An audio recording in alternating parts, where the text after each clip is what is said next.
이 시간 함께 말씀을 봉독하도록 하겠습니다. 마가복음 5장 1절에서 8절, 마가복음 5장 1절에서 8절 한 절씩 교독하도록 하겠습니다. 예수께서 바다 건너편 거라사인의 지방에 이르러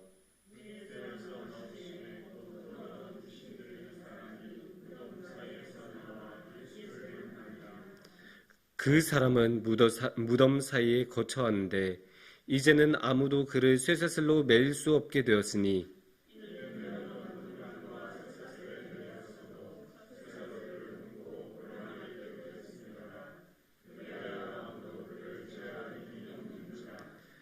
밤낮 무덤 사이에서나 산에서나 늘 소리 지르며 돌로 자기 몸을 해치고 있었더라.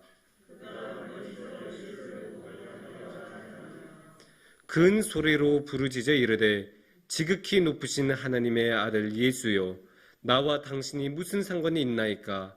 원하건대 하나님 앞에 맹세하고 나를 괴롭히지 마옵소서 하니,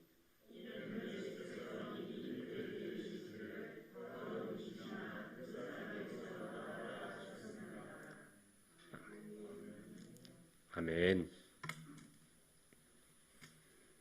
예, 여러분, 담력훈련 가보신 적이 있으십니까? 담력훈련 아십니까 혹시? 요새도 많이 한지는 모르겠는데요. 옛날에는 이제 꼭 무서운 곳이나 극단적인 곳으로 가서 정신력을 무장해야 된다고 막 그런 훈련을 한 적이 있습니다. 솔직히 저는 가본 적이 없어요. 근데 담력훈련 많이 했다고 하네요. 예. 우리나라가 워낙에 정신력을 많이 강조했잖아요, 그동안에. 그래서 몸으로 안 되면 정신력으로라도 해야 된다고. 그래서 어느 때이건 100%의 정신력을, 100%의 실력을 발휘하기 위해서는 미리미리 무서운 상황에도 처해보고 힘든 상황도 미리 겪어봐야 그런 거를 해낼 수 있다고 믿기 때문에 그런 담력 훈련을 해왔다고 합니다. 그런 담력 훈련의 단골 메뉴로는 공동묘지가 있습니다. 꼭 그것도 밤에 공동묘지를 가서 지나가는 훈련을 하거나 거기서 무슨 운동을 하거나 그런 훈련을 많이 시켰다고 합니다. 이게 공동묘지가 그 특유의 그 이상한 느낌이 있잖아요. 물론 돌아가신 분들이 누우신 곳이니까 그런 영적인 기운도 있겠지만 아무래도 공동묘지는 또 산에 있는 경우가 많잖아요. 이게 도심에 있거나 아파트 단지 한켠에 있었으면 또 분위기가 많이 달랐을 거예요. 그런데 이제 야산이라는 거는 공동묘지가 없어도 사실 밤에는 무서운 곳이에요. 이게 뱀 나올 수도 있고 갑자기 무슨 이상 소리가 들리기만 해도 소름 끼치고, 또 도시 같은 경우에는 어디에 가나 이렇게 불도 비추고 사람도 지나가니까 힘들 때는 도와주세요 말할 수도 있고 이런데, 그런 야산에는 뭐 사람도 없고 불도 없고 어두우니까 안전하지 못하다는 생각이 가장 많이 들어서 사람들이 불안해하고, 그러니까 더욱 무서운 느낌이 들고, 그런데 그런 야산에 공동묘지까지 있다. 그럼 그 무서움이 10배, 100배가 되었을 것입니다. 이렇게 공동묘지에 있기만 해도 무서운데, 그런데 말입니다. 이런 공동묘지에 아예 사는 사람이 있다고 하면, 밤낮을 가리지 않고 묘지기도 아닌데 무덤에 사는 사람이 있다고 하면 어떤 느낌이 드실 것 같습니까? 오늘의 말씀에 그런 사람이 나옵니다. 묘지에 사는 사람. 오늘의 말씀 3절에 보면 명확하게 나오죠. 3절에 어떻게 나오냐면 그 사람은 무덤 사이에 거처하는데, 무덤을 집으로 삼는 사람이란 거예요. 그냥 무덤에 계속 밤이고 낮이고 그냥 계속 있는 사람입니다. 왜 그랬을까요? 사실 무덤을 집으로 삼다는 건 굉장히 이상한 거잖아요. 당연히 대다수의 사람들이 원하지 않는 일일 텐데 왜 그랬냐? 2절에 그 이유가 나옵니다. 귀신 들린 사람이 무덤 사이에서 나와 예수를 만난지라. 귀신 들려서 그랬다는 거예요. 당연히 제 정신이 아닌 사람이니까, 정상이 아니니까 그렇게 무덤을 자신의 집으로 선다고 했습니다. 그런데 여기 특이한 것이 있습니다. 귀신에 들렸다고 해서 다 무덤에서 사는 것은 아니기 때문입니다. 이게 마가복음 9장 17절만 해도 귀신 들린 아들을 그 아버지가 데리고 예수님께 나오는 장면이 있습니다. 공동묘지에 사는 아들이었다면 그렇게 빨리 데려올 수 있었을까요? 아니죠. 그 뜻은 결국 이 아들은 집에 있었거나 아니면 금방 데리고 올 수 있는 그런 곳에 살고 있었다는 것입니다. 그러면 이 사람은 왜 이렇게 특별하게 똑같이 귀신이 들렸는데 무덤에서 살고 있었을까요? 처음부터 이렇게 공동묘지에서 살지는 않았을 것입니다. 분명히 처음 귀신 들리기 시작했을 때 주위에 뭐 친구들도 있고 가족도 있었을 텐데 다들 왜 그래? 말하기도 하고 그런 이상한 행동을 하지 못하도록 붙잡아 보기도 하고 만류하기도 하고 또 이게 정말로 심각한 상황이라는 것을 알게 되자 낫게 하려고 기도도 해주고 여러 가지 이제 효과가 있다는 그런 행동들을 했을 것입니다. 하지만 이게 상황이 좋아지진 않고 이런 귀신 들린 나날이 하루, 이틀, 열흘, 한 달, 1년 이렇게 계속 이어지다 보면 주위 사람들도 당연히 지칠 수밖에 없어요. 그리고 이게 그냥 지치는 게 아니라 위험한 정도예요. 이거를 볼 수 있는 그런 단서가 3절과 4절, 특히 4절에 나옵니다. 4절에 어떻게 나오냐면 이는 여러 번 고랑과 쇠사슬에 매었어도 쇠사슬을 끊고 고랑을 깨트렸음이러라. 그러니까 이 사람은 쇠사슬로 묶여 있었다는 거 아니에요? 쇠고랑을 차고 쇠사슬에 묶여 있었는데 이것만 해도 일반적인 상황은 아니죠. 사람이 감옥에 갇혀 있지 않는 한 평범한 경우에는 쇠사슬로 묶지 않잖아요. 그런데 이 사람은 쇠사슬에 매인 것도 아니고 심지어 이 쇠사슬을 끊어버렸다고 했어요. 그러니까 이 사람이 주위에 이게 귀신이 들리면 괴력을 발휘하는 경우가 있는데 그 괴력의 정도가 너무 심해서 사람들이 이게 쇠사슬로 묶어버린 거죠. 그렇게 묶어낸 건데 이 묶어낸 거를 자기 힘으로 풀어냈다고 합니다.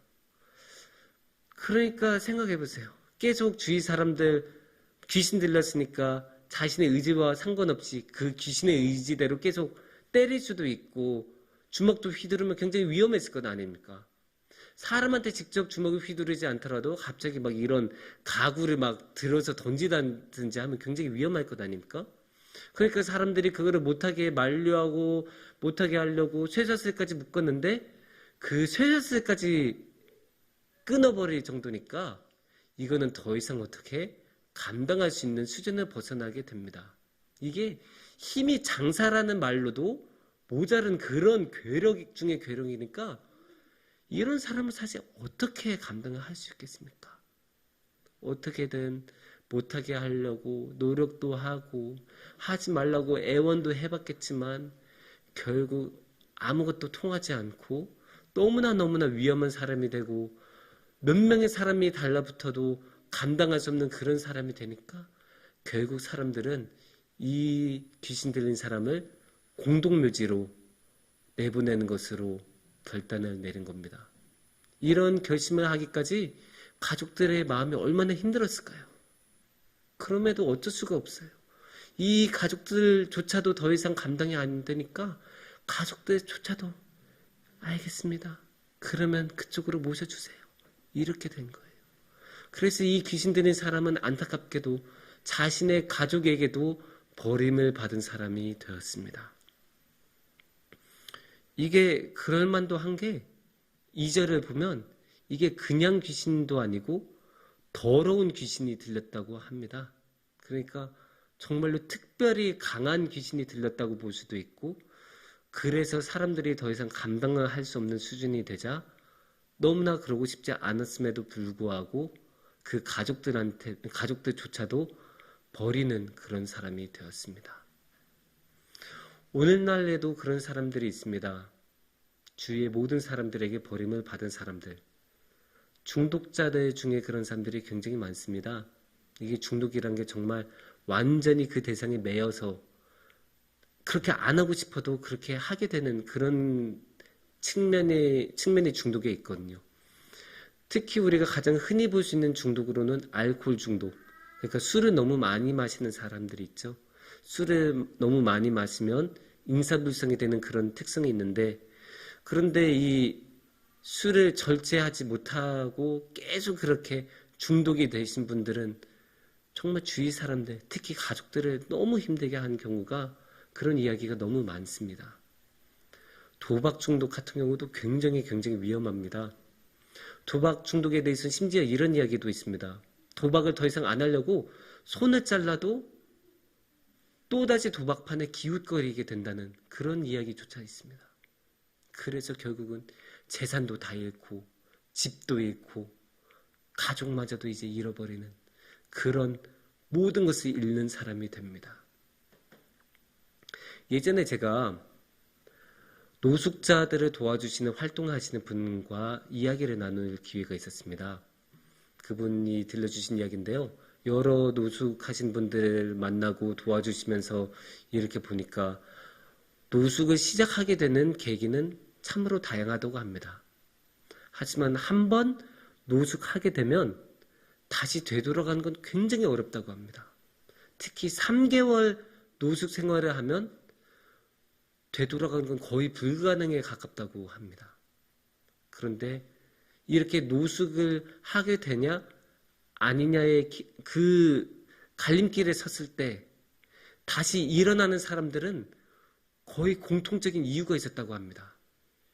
가족. 아무리 경제적인 형편이 어렵고 여건이 어려워도 가족이 끝까지 곁에 있어주는 그런 사람은 그래도 노숙까지는 안 간다고 합니다. 하지만 가족에게조차 버림을 받는 사람은 거의 이제 돌아오지 못하는, 참 그런 이야기를 들으면 전 너무 가슴이 아팠습니다. 그 사람도 처음부터 노숙을 하고 싶었던 건 아니었을 텐데, 그 사람도 태어났을 때는 부모님의 사랑을 듬뿍 받고 자라났을 텐데, 그 사람도 가족들과 행복하게 지내고 친구들과 항상 즐기면서 살고 싶었을 텐데, 결국에는 돈도 없고 집도 없고 사람도 없는 모든 사람들에게 버림을 받는 그런 사람이 되었습니다. 이런 안타까운 와중에도 그나마 다행이고 감사한 것은 우리 예수님께서 우리와 함께 계시고 예수님은 사람을 버리시지 않는다는 점에 있습니다. 오늘의 말씀도 사실 그렇습니다. 오늘의 말씀에서도 예수님께서는 이 귀신 들린 사람 그냥 지나치셔도 괜찮았습니다. 누가 뭐라고 했겠습니까? 그 사람한테 가까이 가는 것만 해도 얼마나 위험한 일인데요. 쇠사슬조차 끊어버릴 수 있는 그런 괴력을 가진 사람, 그리고 제어가 안 되는 사람 옆에 어떻게 갈 수 있습니까? 그래서 그 사람 도와주지 않는다고 해서 이스라엘 땅에서 욕할 사람 한 명도 없었을 것입니다. 그 사람 도와주지 않았다고 해서 예수님이 공격당하거나 화제조차 되지 않았을 것입니다. 거기에 예수님 같은 경우는 이 사람 아는 사람이었습니까? 아니었죠. 전혀 모르는 사람이었습니다. 친척도 아니고 동네 사람도 아니고 아는 친구도 아니고 아무 관계도 없는 사람이었어요. 더군다나 이 일이 벌어진 그 장소는 거라사라는 지방이어서 이스라엘 사람들이 살던 땅도 아니에요. 그러니까 이 사람은 심지어 이스라엘 사람도 아니고 외국인일 가능성조차도 있는, 정말 예수님하고는 아무 관련이 없는 그런 사람이에요. 그러니까 7절을 보면 귀신이 그런 말을 하잖아요. 나와 당신이 무슨 상관이 있나이까? 무슨 상관이 있나이까? 그런 말을 귀신 입장에서는 할 수도 있겠죠. 아니, 예수님 무슨 상관이 있어요? 당신하고 나하고 상관없고 예수님 당신이 이 사람 아는 사람도 아니잖아요. 아니 예수님 그냥 저 여기 있게 해주세요. 당신 모르는 사람이면 저 좀 여기 있어도 괜찮잖아요. 신경 끄시고 그냥 계속 가세요. 이렇게 말을 하는 거예요. 그리고 이 귀신의 항변은 이걸로 그치지 않습니다. 이 귀신은 7절을 계속 보면 나를 괴롭히지 마옵소서라고 합니다. 나를 괴롭히지 마옵소서. 전 이 구절을 보면서 사실 기가 막혔습니다. 예전에 성경 읽을 때는 그런 느낌을 못 받았는데 이번에 다시 이 설교 준비하면서 자세히 묵상하면서 읽으니까 정말 다시 이게 너무 기가 막히다는 생각이 들었는데 이 구절만 보면 예수님이 귀신을 괴롭히는 것 같아요. 예수님이 무슨 나쁜 짓 하는 것 같아요. 선량한 귀신이 이렇게 편안하게 집에서 이게 지내고 있는데 갑자기 깡패 같은 예수님이 와서 문 쿵쿵 두드리고 나와 하고 괜히 시비 걸고 잘해서 내놔 막 이렇게 말하는 그런 느낌으로 이제 귀신이 이야기하고 있는데 이게 말이 안 되는 거잖아요, 이게. 근데 나쁜 사람들이 보통 이런 식으로 말해요. 이게 나쁜 사람들이 말하는 특성이에요. 자기가 얼마나 나쁜 짓 했는지도 모르고 그거를 머릿속에 아예 그런 게 없어요. 그냥 자기는 그냥 평범하게 행동했을 뿐인데 근데 이제 그 나쁜 짓에 대해서 이제 처벌을 받게 되면 합당한 벌을 받게 되면 그제서야 너무나 나는 불의한 일을 당한 것처럼 억울하다고 막 그렇게 항변을 하는 거예요. 아이유라는 가수가 있습니다. 10년이 넘는 세월 동안 젊은 사람들 사이에 많은 인기를 누리고 있는 가수이죠.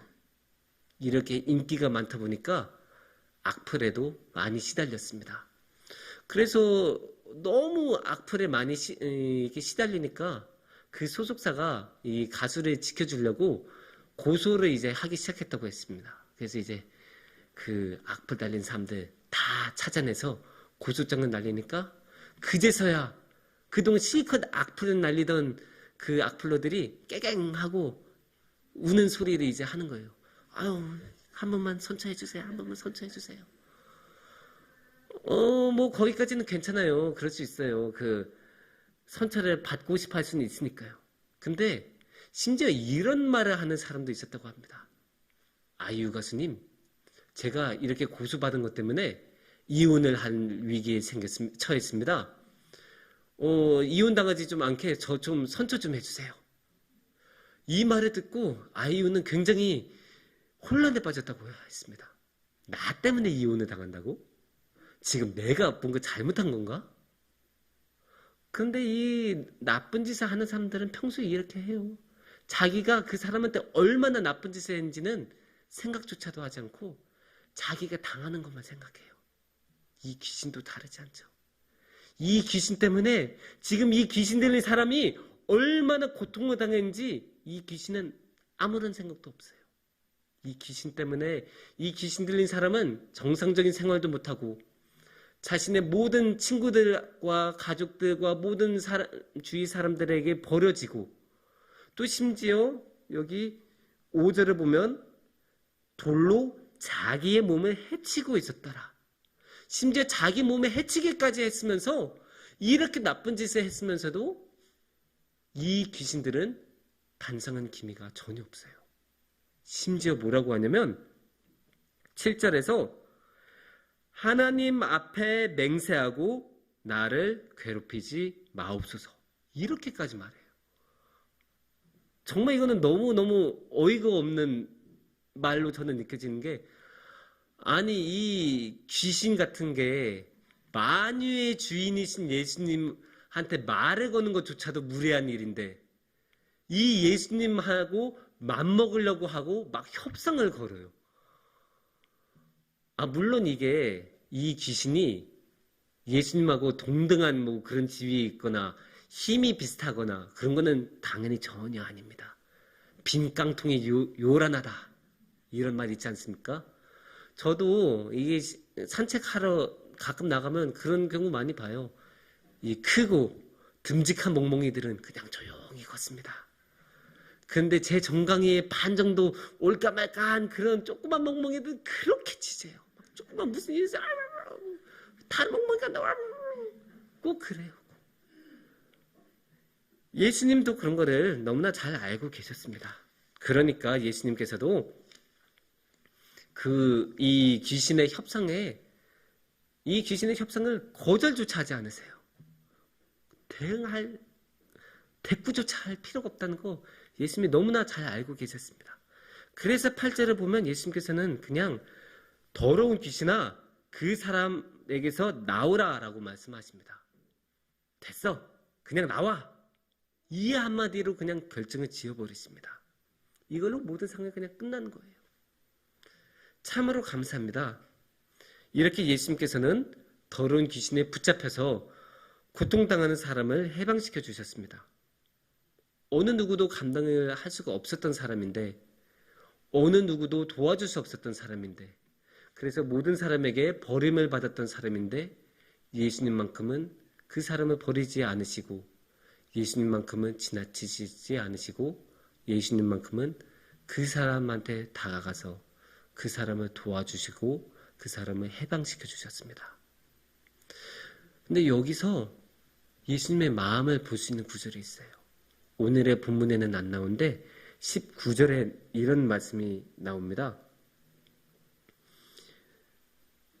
주께서 내게 어떻게 큰 일을 행하사 너를 불쌍히 여기신 것을, 주께서 불쌍히 여기신 것을, 하나님께서는, 예수님께서는 이 귀신 들렸던 사람을 불쌍히 여겨주셨습니다.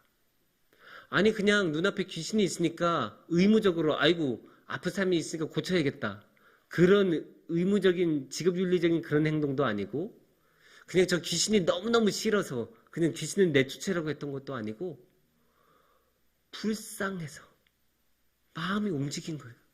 예수님의 마음이 움직이시고 지금 자기 눈앞에 있는 이 귀신 들린 사람이 너무 안타까워서 하나님이 지으신 그 모습대로 살지 못하고 사랑받아야 될 존재임에도 불구하고 모든 사람에게 버려진 그 모습, 돌로 자신의 몸을 찍어서 그 피 철철 흘리는 그런 그 모습을 보고 너무너무 안타까우셔서 예수님은 불쌍히 여기시고 그 사람을 회복시켜 주시고 치유해 주시고 해방시켜 주셨습니다.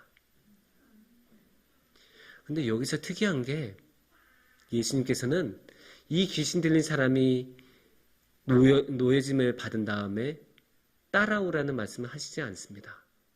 심지어 18절에서 이 귀신에 들렸었던 사람이 자기가 따라가고 싶다고 말을 했음에도 불구하고 예수님은 괜찮다, 따라오지 않아도 된다라고 합니다.